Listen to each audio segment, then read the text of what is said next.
The 1970s, an escape into trends.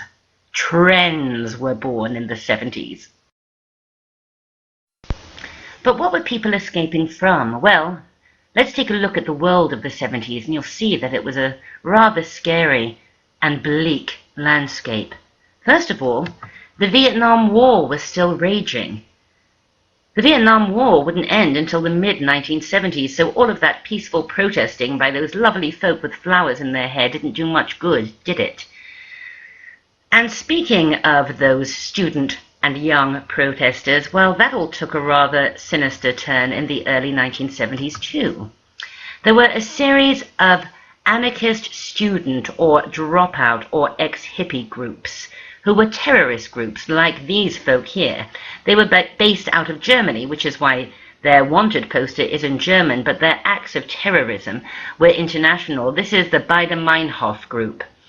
What did they want? Well, they wanted social change. They wanted the war in Vietnam to end. They wanted an equal distribution of wealth. They wanted civil equality. They wanted all of this stuff, but they didn't go about it in peaceful ways. They went about it in terrible ways, by blowing things up, by planting car bombs, by kidnapping people, by killing people. Equally notorious were the Symbionese Liberation Army. That is their symbol there. They were an American group of young anarchists, slightly more aimless in their intent than the Baader-Meinhof group, and they were particularly famous for kidnapping this girl here. This is Patty Hearst. She was the heiress, the young, beautiful heiress to the billion-dollar William Randolph Hearst fortune. They kidnapped her for ransom, but guess what? She fell in love with them and fell in with them, and this is a very famous photograph of her posing in her anarchy gear. In Britain, the Irish Republican Army, the IRA, also conducted a series of awful terrorist attacks on mainland England, in London, putting bombs in cars, in pubs, in toy departments. Terrifying, awful stuff. And the PLO, the Palestine Liberation Organization, they would hijack planes, either blow them up on the runway, kill people. Oh, it was horrible, just this wave of terrorism. Terrorism is not a new thing. I am recording this lecture in November 2015, and as I was putting the final touches on it a couple of days ago, the news came through of the ISIS attacks in Paris. And it seems so strange that I was just putting this lecture together talking about terrorism, and then that news came through. What else? The oil crisis, the gas shortage. There was an enormous shortage of gas and oil and fossil fuel in the early 1970s because of the issues in the Middle East. So Americans ran out of gas. It was very ration. Look at this. Sorry, no gas. Americans without cars, that was bleak. Of course, it was the era of Watergate. Our president, President Richard Nixon, also known as Tricky Dicky, did something awful. He illegally put bugs, listening devices, not cockroaches, into the rooms and conference halls of the Democratic Conference at the Watergate Hotel and Conference Center in Washington, D.C. He was a Republican, so he was spying on his political opponents. This was all revealed. He denied doing it, and of course it's terribly illegal and not very sporting. But then a couple of journalists from the Washington Post proved that he did do it, and so rather than be impeached, he resigned. But oh my God, this was so demoralizing and humiliating for America. What else was happening in this cheerful decade? Oh, for example, the Jonestown Massacre. A crazy preacher from San Francisco took his congregation to Guyana in South America, in the jungle, to start a community that was supposed to be idyllic. And then it all went horribly wrong, and he forced his congregation to drink Kool-Aid laced with cyanide. Here it says 400 dead in Guyana. The total was actually more like 1,000. This was scary and awful, but it kind of showed how disenfranchised people were feeling to want to go and start a new life in Guyana with a crazy preacher. What else? In 1975, I believe it was, the FBI coined a new phrase, a phrase that has become very familiar to us: serial killer. There had always been serial killers, but in the 1970s there was suddenly an explosion of serial killers like Ted Bundy, John Wayne Gacy, the killer clown, Son of Sam. I could go on naming 70s serial killers. Again, this shows that after the hope and optimism of the 60s, everything went horribly wrong, and that by the time we hit the 70s, people are feeling very disenfranchised. And yet the smiley face was the symbol of the era, but it was used ironically, as was, I think, the phrase of the era: have a nice day.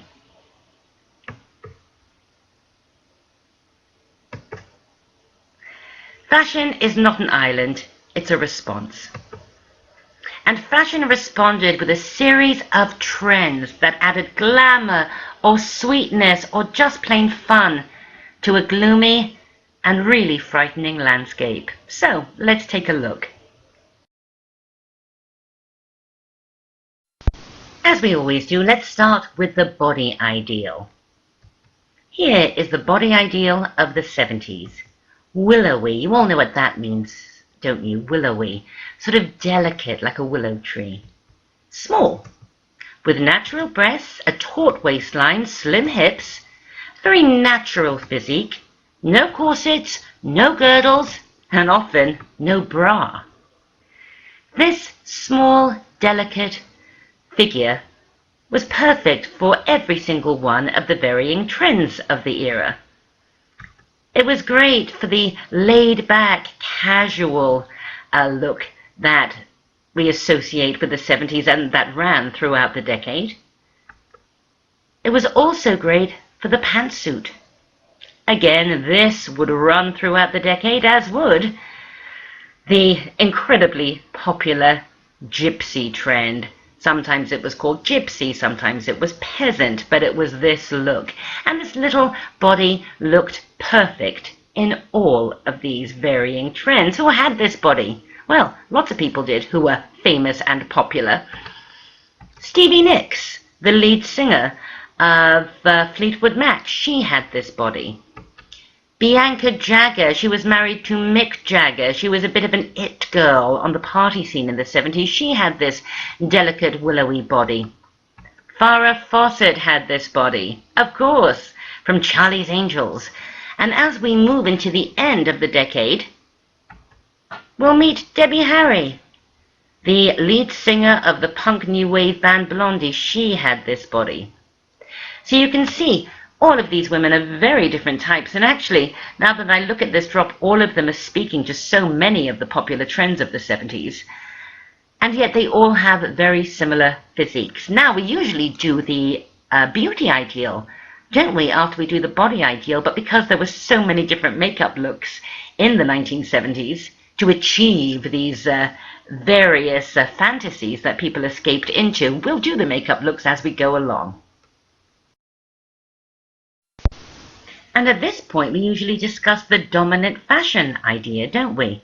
But here's the thing.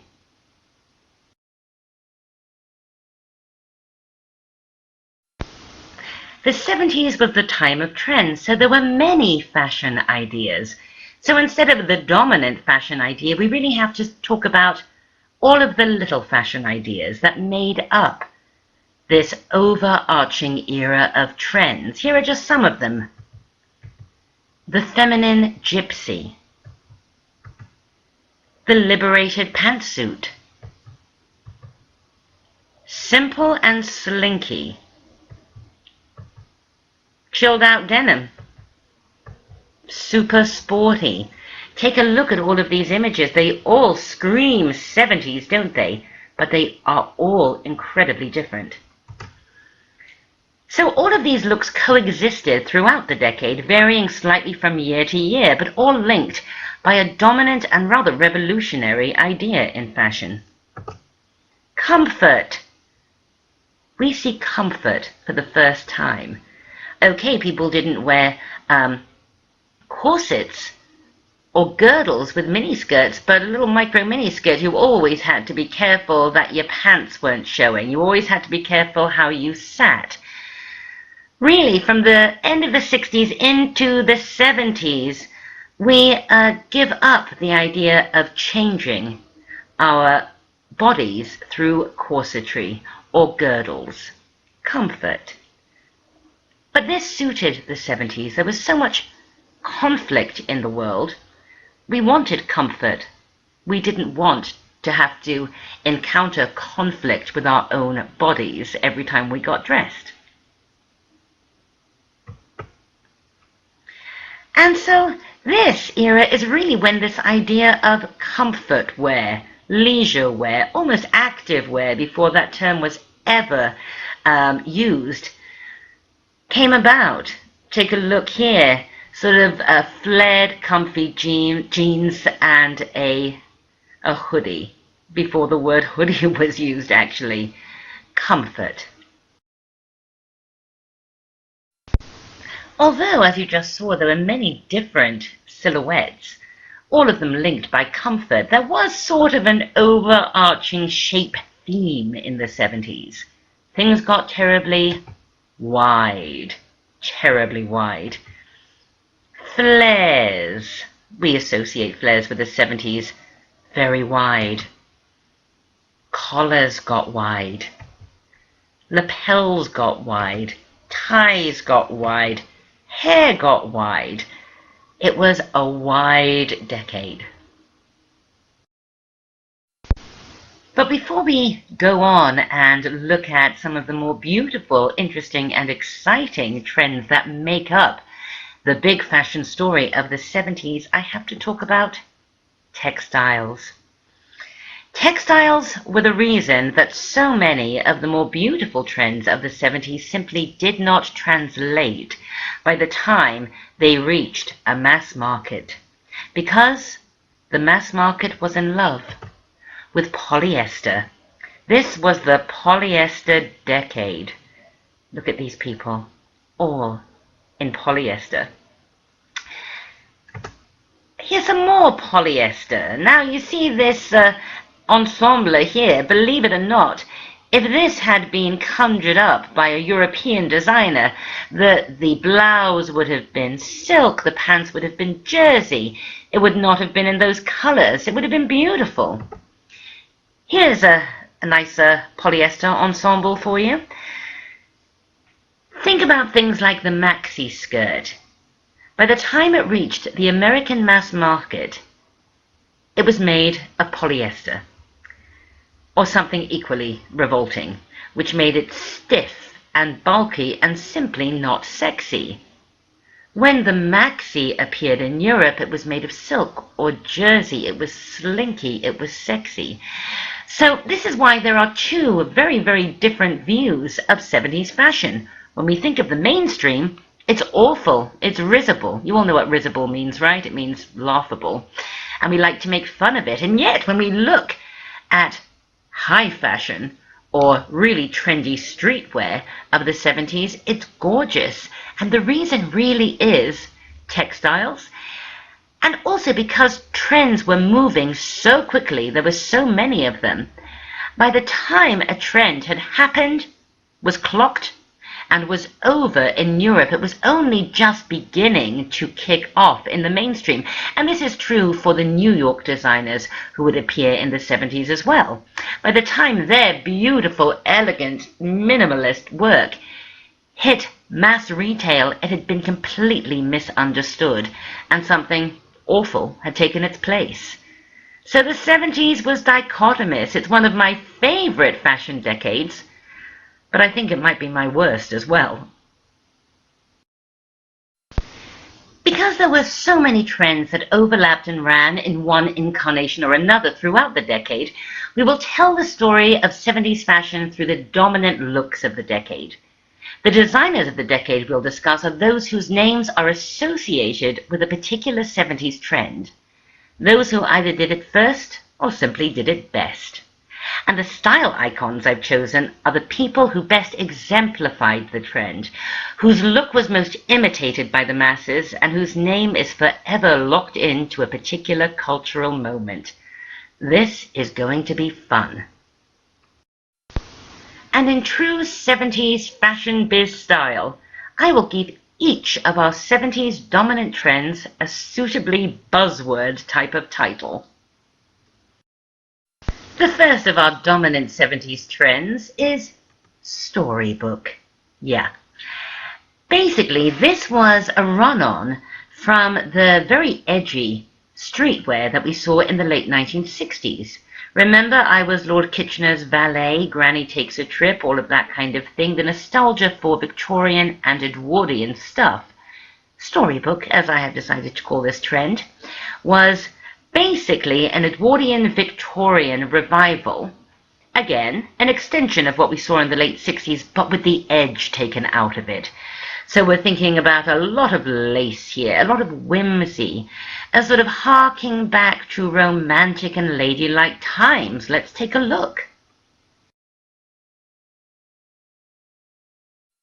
Because the era was so horribly violent, there was a real trend towards gentleness, gentle pursuits, and the Edwardian/Victorian era was seen as a very gentle, very ladylike, very delicate, sweet time.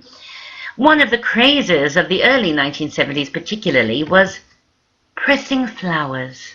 Everybody was pressing flowers. This, of course, was a very Edwardian pursuit, but it had a huge revival. Kind of like people were into scrapbooking a couple of years ago. People were pressing flowers. There was a huge revival of Beatrix Potter. Do you know who Beatrix Potter was? She was an Edwardian author of children's novels, and she wrote about woodland animals like Peter Rabbit. It's all very sweet, it's all very gentle, but it's all very Edwardian too. The movie The Railway Children came out in the early 1970s and was a huge international hit. It's a story about some Edwardian children who live near a railway in the countryside. It's very gentle stuff, and people were lapping this up. Take a look at this. This is not a mainstream fashion image. This is a high fashion image. In fact, the model on the right that you see there is going to be featured as one of our style icons of the decade in a second. This is another high fashion image. You can see totally whimsical, romantic, gentle, soft, lacy. And take a look at this. The designer that we associate with this trend particularly is the designer who created the image, the clothes in the image in the middle there. Her name was Laura Ashley. Have you heard that name before? You should know it. She really did trademark this trend. But everybody had their version of it. Saint Laurent had his version of it. Everybody had their version of it. And in a way, it was kind of lovely. Here is Twiggy. We're going to see quite a few images of Twiggy from the 70s, because remember, when her career started and everybody was talking about Twiggy, she was only 16, so she had a career as a model throughout the early 70s too. Look at what she's wearing, and look at that beautiful straw hat with the cherries on it. Every single female member of my family in the early 70s had this hat. And of course, it parlayed perfectly into lingerie as well. And just when we thought the trend was over, in 1978, this movie came out, Pretty Baby, starring 12-year-old Brooke Shields as a prostitute, a child prostitute in New Orleans at the turn of the century. So, although this is a terrible movie, of course it is full of boudoir lace, boudoir Edwardian lace, and it helped the trend continue, really, until the...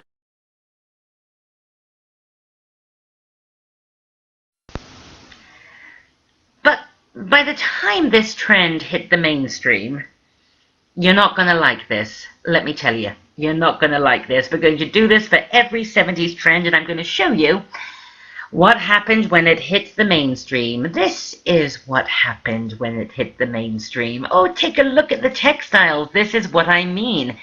The wrong textiles make all the difference. When it was at a trendy or high fashion level, it was always white or ivory or pearl. Look at this, yellow and pink. But it's the same trend. Here it is again. And look at the very wide collar there. Oh my God, it's so horrible. But you saw, it actually started as something, you know, really quite lovely. And here is a prom picture. You can see what she's wearing there. It is the same trend. Yes, this is what happened to the 70s when it hit the mainstream. And this isn't the worst of it. Brace yourselves.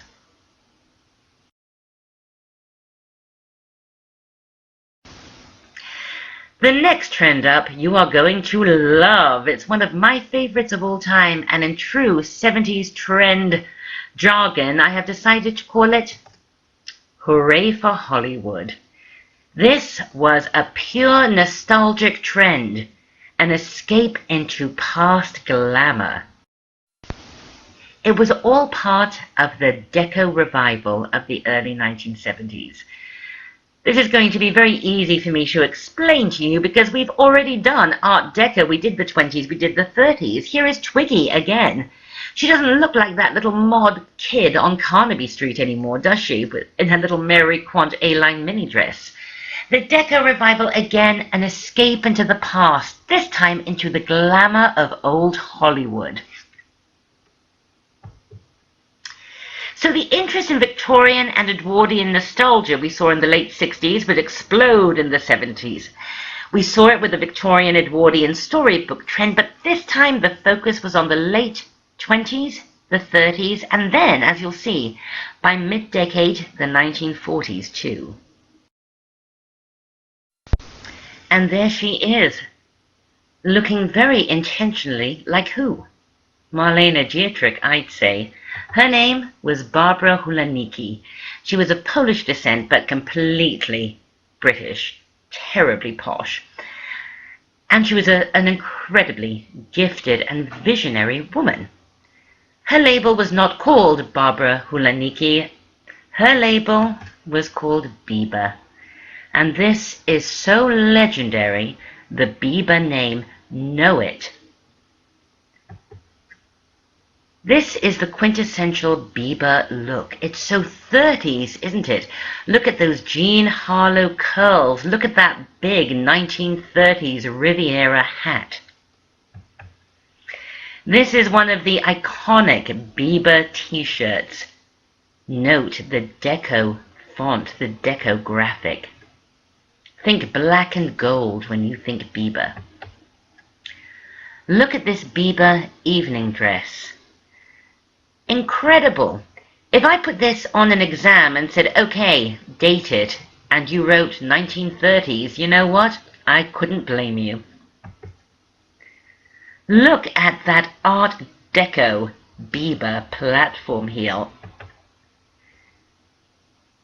This jacket is so 30s, I can look at it and I know it's 70s because I have a trained eye and I'm Prof H.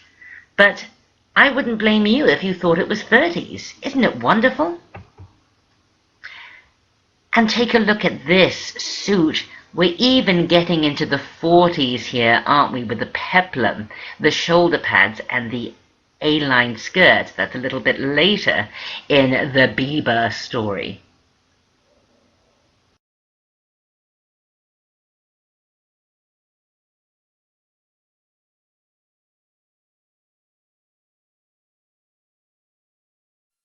But here is where the story really gets good, and it's sort of a cautionary tale for anyone working in fashion retail. Okay, Barbara had her little boutique in the 60s, called Bieber, a little boutique. Everybody had their little shop. Mary Quant had her boutique. There was Granny Takes a Trip.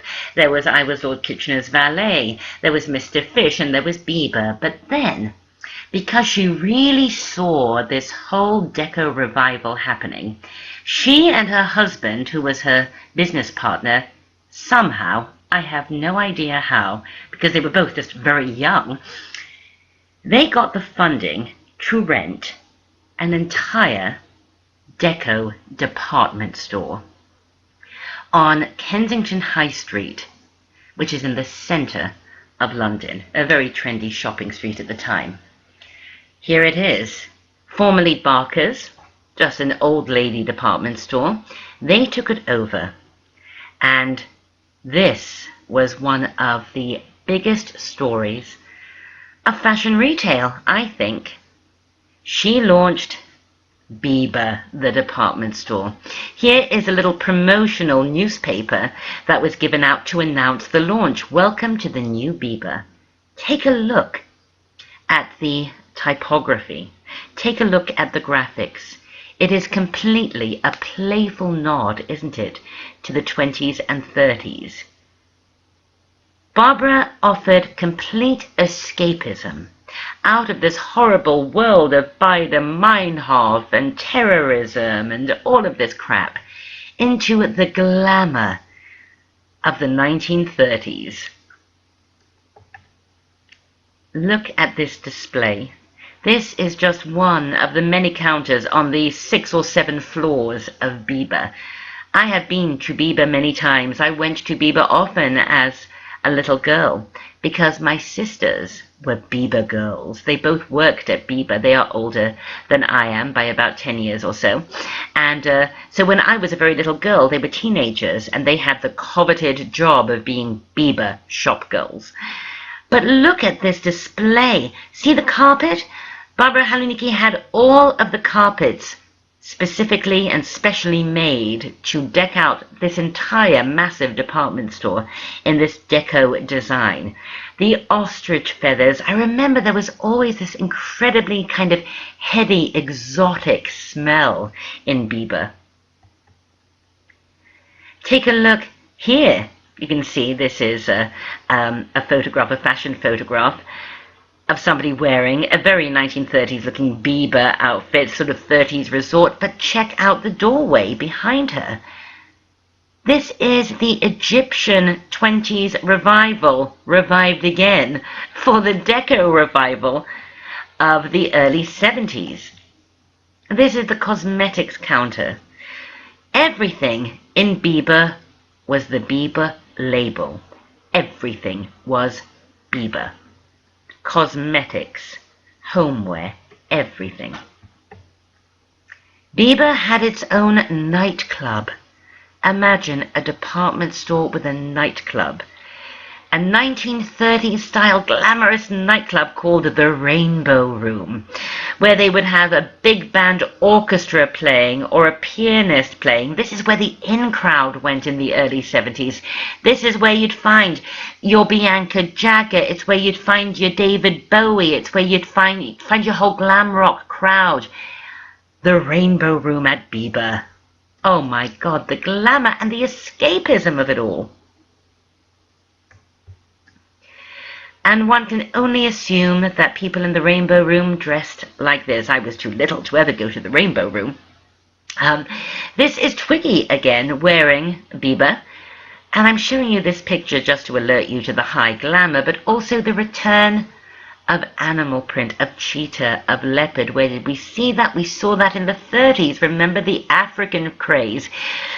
Bieber revived this, and so cheetah and leopard are one of the key motifs of the deco revival. Look at this. It looks like a record player, doesn't it? Well, it is, sort of, but look at the shells. They are actual albums, LPs. So then you start to make sense. This was an enormous, oversized, old-fashioned record player. The records actually spun around and children could walk up those steps and sit on them. I remember doing that, and then you could sort of spin around on it. This is the food department. Can you see what's happening here? Giant tins of sardines rolled back to display the goods. Those of you interested in visual merchandising should really study Bieber. It's so incredible. This is the shoe department. You can imagine Marlene Dietrich swanning through here and buying some shoes. Everything was beautifully and ambiently lit so that you really felt you were in a 1930s movie. This is Barbara Haluniki herself. She is not in a park or a garden. She is on the roof of Bieber. They actually had a roof garden with a tea room and real pink flamingos. This is London. We don't have flamingos in London, but the roof garden of Bieber had real pink flamingos. It was that glamorous. Everything in Bieber was Bieber, down to their baked beans. When people talk about Ralph Lauren being the first lifestyle brand, they're wrong. Bieber was the first lifestyle brand, and the lifestyle they were selling was one of old Hollywood glamour.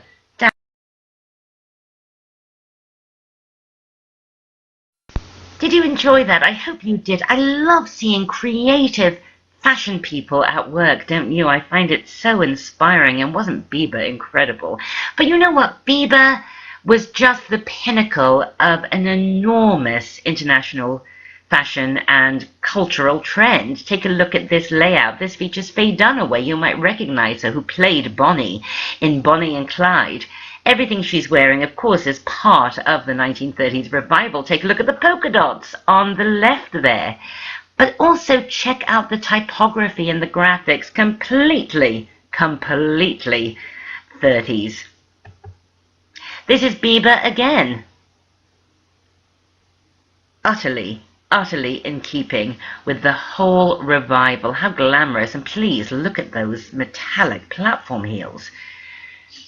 Look at this on the right. It's Pat Cleveland, who of course was one of the first African-American supermodels, a wonderful lady, a friend, I believe, of Professor Cockles. But look at what she's wearing. It's totally 1930s resort, isn't it? Look at her big palazzo pants and that enormous hat. We saw that when we did 30s resort, didn't we? But look at her companion. He's like Edward VIII.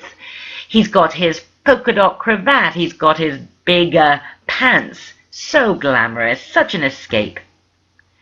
I love this layout. It's from the mid-70s. Look at the copy, Bright Lips of Yesteryear. The hat swoops like a piece of jet-age architecture, cartwheeling past the glossiest of red lips. The sleek fashion look of the 30s and 40s has resurfaced. Women with plucked brows are slipping into slinky halter-neck dresses, wedgies and chubby jackets, while men are stepping out in two-tone shoes and bow ties. Believe me, this was a deliberate revival. This is Twiggy in the 60s, how we think of Twiggy, right, with those big childlike eyes. This is Twiggy in the Bieber era. Look at those plucked brows, that curly kind of Jean Harlow soft 1930s hair, and that kind of very metallic sheen to her makeup. Everybody did this revival look. This is Diana Ross doing the 30s revival. It parlayed into movies as well. Here we have Jodie Foster in a very famous movie called Taxi Driver by Martin Scorsese. Guess what? She plays a child prostitute. We keep running into this in the 70s, don't we? Brooke Shields in Pretty Baby. Jodie Foster in Taxi Driver. That's not important. What's important is that she is wearing an adaptation of the Bieber look, with that curly hair and the big hat and her outfit in general. But take a look at those huge wedged shoes. There were many movies. Some of the biggest movies of this era, the early 70s, were set in the 20s or 30s. Paper Moon. This is a delightful movie set on the Dust Bowl during the Great Depression of the 30s, starring Ryan O'Neal and his own daughter, Tatum O'Neal. The Sting. This is a wonderful movie with Paul Newman and Robert Redford, a huge hit set in the 20s. Cabaret with Liza Minnelli, set in Weimar, Berlin in the 1930s. And of course, Gatsby. the original version of Gatsby, although I believe there was actually a version before this one. But this was the most famous version of The Great Gatsby, starring Robert Redford and Mia Farrow, set in the 20s. So you see, this was huge. Here are the Pointer Sisters. They were a disco group. Look at this photograph. They are completely 1930s/40s nostalgia for this era. And look at this image of the actress Angelica Houston. Could you get more 20s than this? Now you can look at this and you will know that this is 70s revival. First of all, you know it because it's in color, but I think you could probably just tell. Basically, an easy way to tell the real 20s and 30s from the 70s revival is that the 70s revival had more color in it, and it had a slightly more playful approach. Well, after seeing all of that, would you like to be a Bieber girl? Take a look at this. Bieber is looking for intelligent, attractive, hard-working girls who want to make a career for themselves. Oh my God, this is so 70s. We offer excellent and rapid promotional prospects, good starting salaries, 1 free meal per day in our staff restaurant, staff sauna bath. Yes, there was a sauna at Bieber as well, and a massive discount. Well, my sisters, as I just mentioned, did work at Bieber, and they had the time of their lives. But to work there, you had to have a certain look. The Bieber look became kind of a universal look for young, trendy girls in the early 70s. Let's find out how to get it. The Bieber look. Let's start with our girl. The in-class section of Fashion History and Global Attire have decided to call her Sarah. So let's call her Sarah. Let's turn Sarah into a beautiful Bieber girl. First thing, those very skinny arched brows that we last saw in the 1930s. Then, a very dark and smudgy eye with a lot of purples, a lot of russets, and a slight metallic sheen. Then glitter.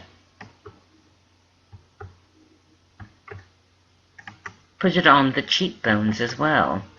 And then a very dark, very retro, glamorous lip.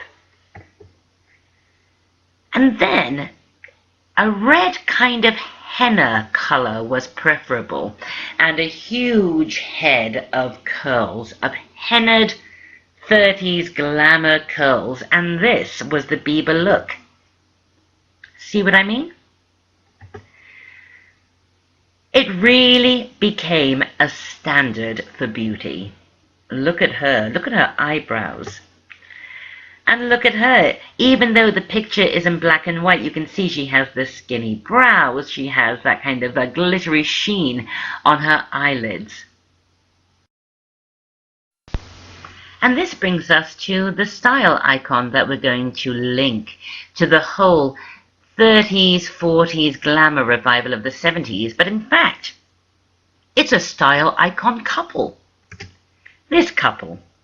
Oh my goodness. The glamour. Jerry Hall and Brian Ferry. Who were they? Well, Jerry Hall was a model from Texas who was based in London, but she was the supermodel of the 70s. Take a look at her there. Oh my goodness, the glamour. She was romantically linked for a while to Brian Ferry. He was the lead singer of the glam rock group Roxy Music. Look at them. Have you ever seen such a glamorous couple? Look at this image of the two of them. She is wearing a 1930s style suit with a little hat, and look at him with the polka dot tie. Remember the polka dot craze of the 1930s. Just to drive home what a glamour couple they were. They were the it couple. Here they are on the cover of Men's Vogue. looking terribly glamorous. We've noticed, haven't we, that it couples, hot couples, are kind of a running theme, aren't they? Okay, we could say that Henry II and Eleanor of Aquitaine were probably the first it couple. Oh no, hang on. What about Antony and Cleopatra? There are it couples constantly. In the 20th century, we saw Wallace Simpson and Edward VIII, didn't we? Then, of course, there was Elizabeth Taylor and Richard Burton, Serge Gainsbourg and Jane Birkin, and here we have Jerry Hall and Brian Ferry. They were so famous internationally for their embodiment of old Hollywood glamour. Side note, fun fact, I met Brian Ferry once. I have been in Brian Ferry's home. I'll tell you the little story. A good friend of mine was working for Brian Ferry not so long ago. I'm talking 10 years ago maybe, if that. I was working in the fashion industry and living in Paris, and my friend was working for Brian Ferry as his PA.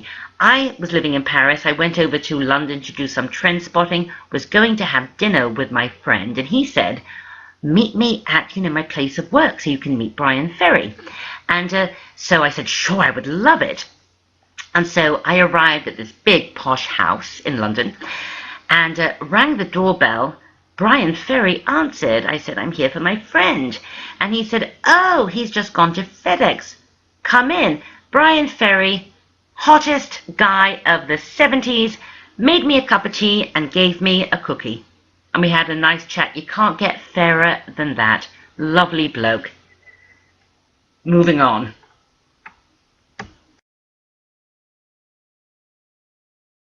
I should probably mention that Jerry Hall dumped Brian Ferry and took up with Mick Jagger, and they were together for a very long time and had children together, etc., etc. More fool her, I say, because he is lovely. All right, let's look at this glamorous Hollywood revival trend in the mainstream, because by the time it hit the mainstream, yeah, you're not going to like this either, let me tell you. Look at this shirt. Yes, you can see it's completely deco revival, but it's not really something Brian Ferry would wear, is it? Look at this. Yeah, it's kind of 30s, moving into the 40s. You can really see it's part of the same trend. But again, you can see the importance of textile. These dresses are polyester. It just doesn't work. And words fail me here. But you can see it as part of the same trend.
Our next 70s super trend, and this one really was huge and lasted throughout the decade in one incarnation or another, I am calling caravan.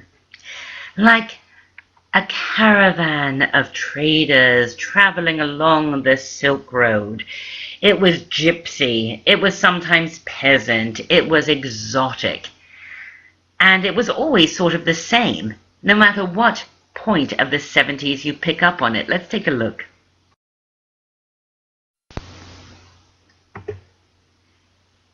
Basically, caravan was a kind of peasant blouse, a very full skirt, and a headscarf. And here it is again. And here it is again. Lots of interesting print, very exotic. Everyone had a version. This is Missoni's version. This was so dominant. This is Rhoda, a character from the Mary Tyler Moore Show, in her version of this trend. This is Cher. We can always count on Cher to embrace every trend of every era. In her version of this trend, you see the kind of this is an off-the-shoulder peasanty blouse, but with the headscarf. This was huge.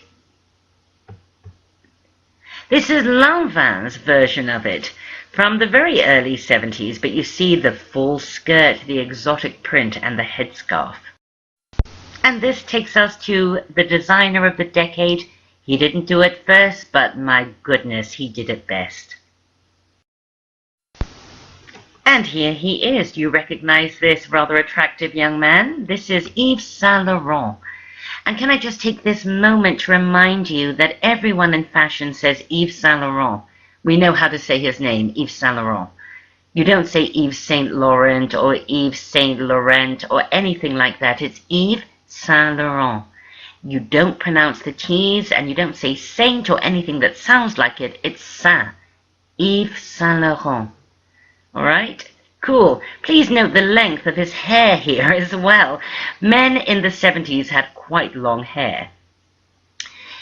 Yves Saint Laurent had been famous for a very long time. He was famous in the 60s. But I really think it's the 70s where his genius hit its greatest heights. Yves Saint Laurent was not a fashion innovator in the way that Dior was, and of course Dior was Yves Saint Laurent's mentor. He didn't invent anything. He didn't invent the pantsuit. People give him credit for it with the smoking, which we'll look at in a second.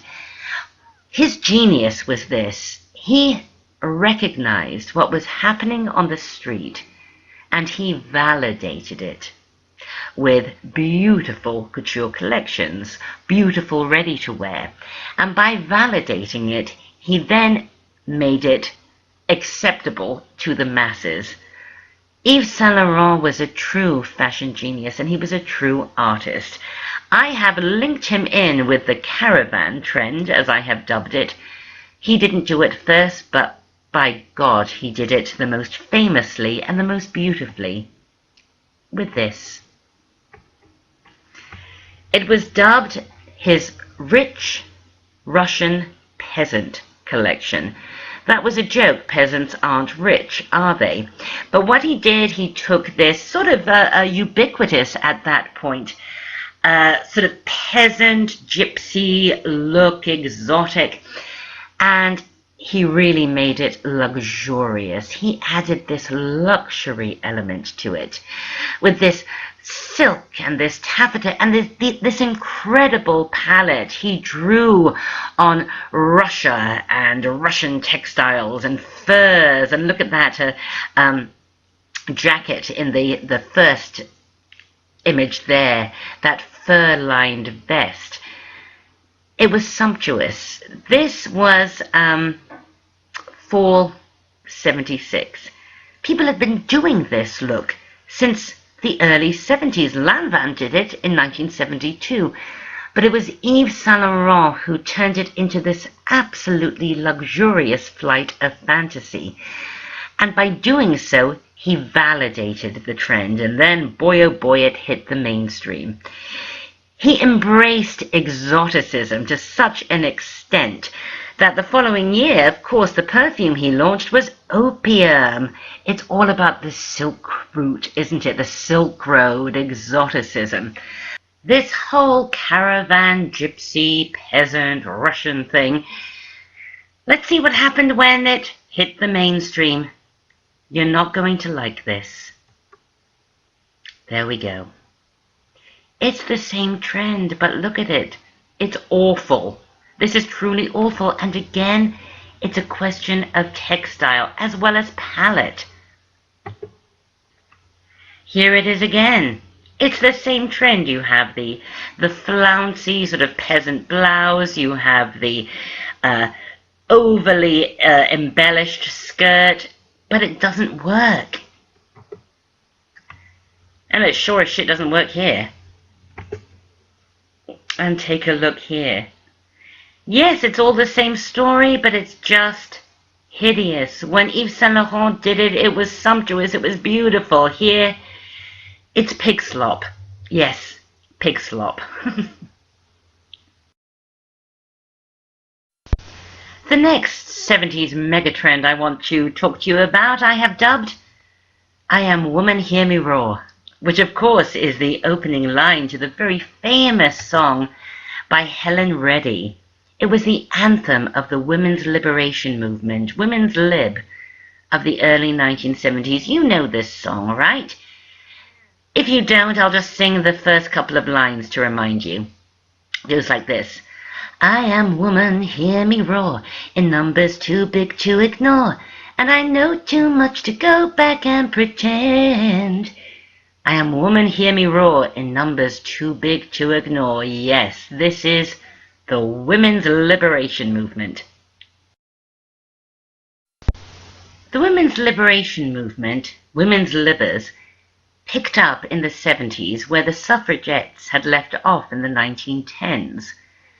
Remember, the suffragettes campaigned and fought for our right to vote, us women. Well, the women's liberation movement were fighting for female equality. Why weren't women paid the same as men for doing the same jobs? I love this. This is a women's liberation movement protest march. We are the 51% minority. It's kind of a joke. Obviously, 51% of the population is not a minority, and yet women were treated like they were a minority, paid like they were a minority. The two leading figures of the women's liberation movement are these two rather righteous-looking ladies here. I want you to be aware of them, to know their names. Every educated person knows who these two women are. The first is Gloria Steinem, and this lady is Dorothy Pitman Hughes. They were writers, intellectuals, advocates. They were the sort of public face of the women's liberation movement. And you know what? This is a very famous photo of them fighting the fight for female equality. And guess what, guys? They are still fighting the fight. Do you know why? Because women in the United States are still paid 79 cents to the dollar compared to what men earn. Unbelievable, but true. But the women's liberation movement would impact fashion hugely. Sure, you see a lot of polyester here. Let's excuse that. Women wearing pants. You might find this hard to believe, but as late as 1978, there were restaurants in New York that would not allow women in trousers to enter.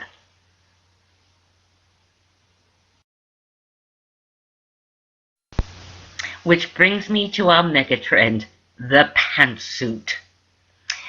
All right, you know as well as I do that women had been wearing pants since the 20s. We saw that wonderful image of Louise Brooks wearing pants. Do you remember that in the 20s? And then, of course, Marlene Dietrich, Greta Garbo, and all of those wonderful palazzo pants in the 1930s. Women in the 40s wore pants, didn't they?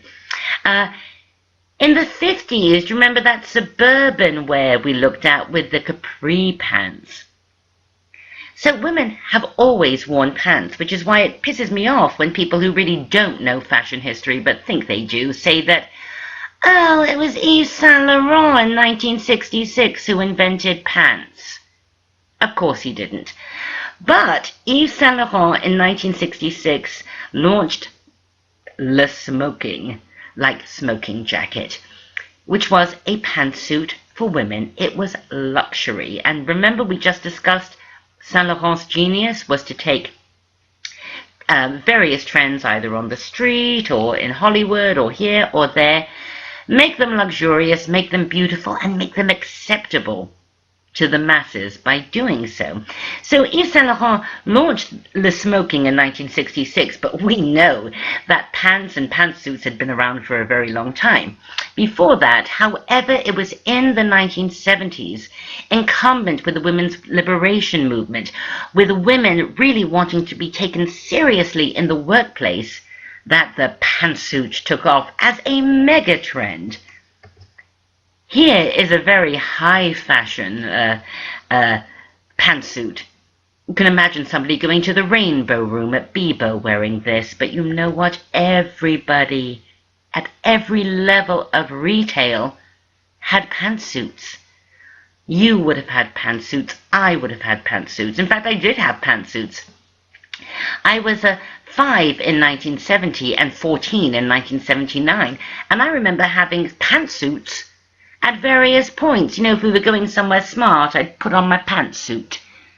This was really a drive for women wanting to feel equal, to feel powerful, and ready for work in a way that they weren't going to have their legs looked at by guys. Right? This was women wanting to be taken seriously as a force to be reckoned with, and quite rightly, everybody had pantsuits.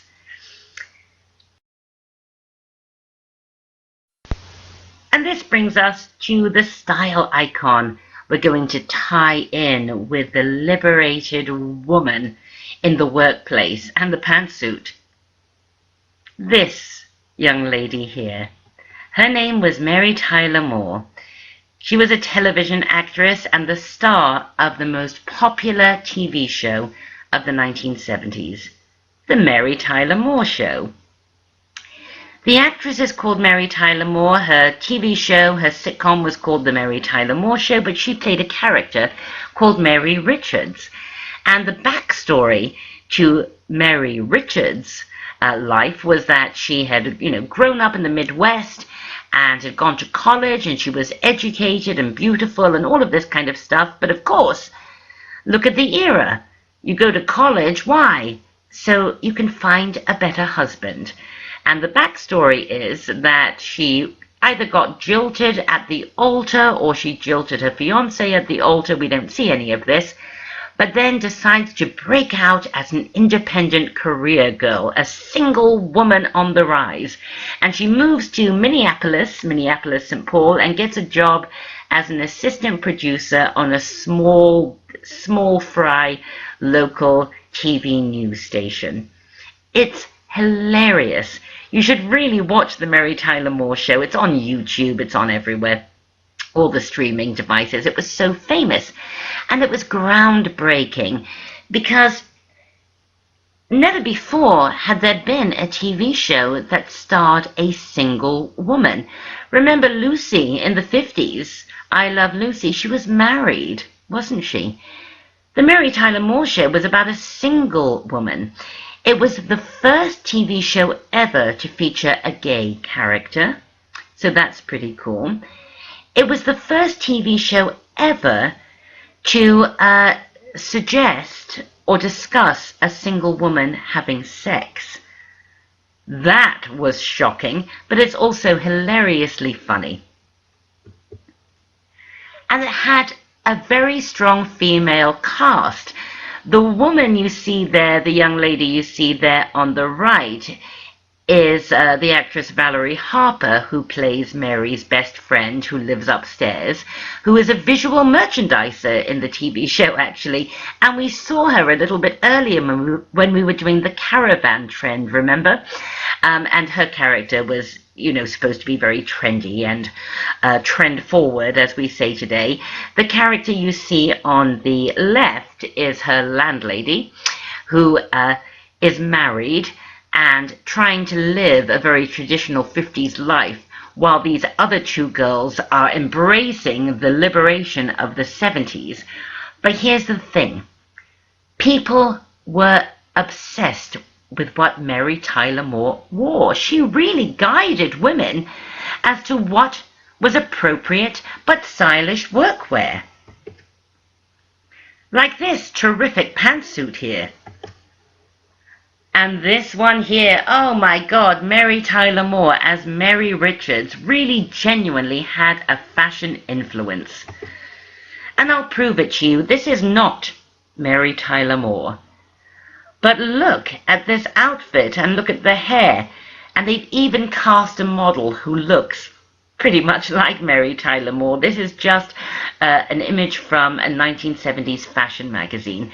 So I wanted you to be aware of the influence and impact that television has, but also I wanted you to be aware of Mary Tyler Moore, because I would love you to watch this show. It's really genuinely funny, I promise you.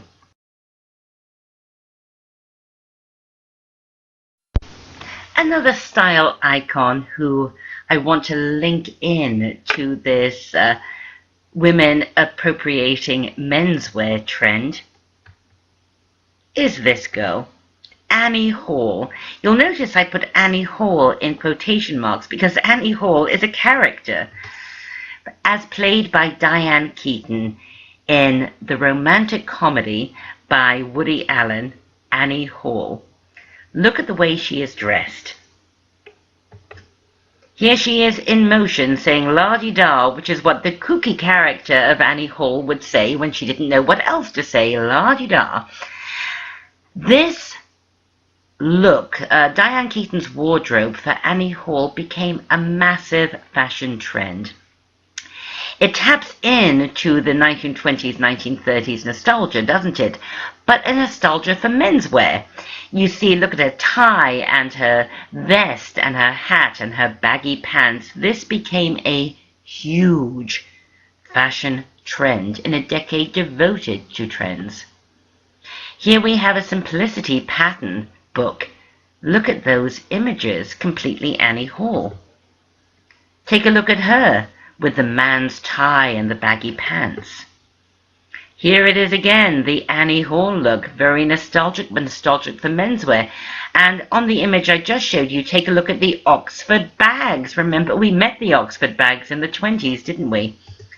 And of course, Sarah Jessica Parker as Carrie Bradshaw paid homage to the Annie Hall look, as it was genuinely known in the 70s in Sex and the City. But of course, men were going to react to all this, weren't they? Come on. Women wanting equal pay, wearing men's clothes. And I want to talk to you about a huge trend in kind of mainstream menswear in the 1970s, machismo, you know, like as in macho. You see a lot of this, very tight pants, so that, you know, a gentleman's, what should we call them, family jewels can be best enjoyed. A lot of hairy chests, very macho, with medallions.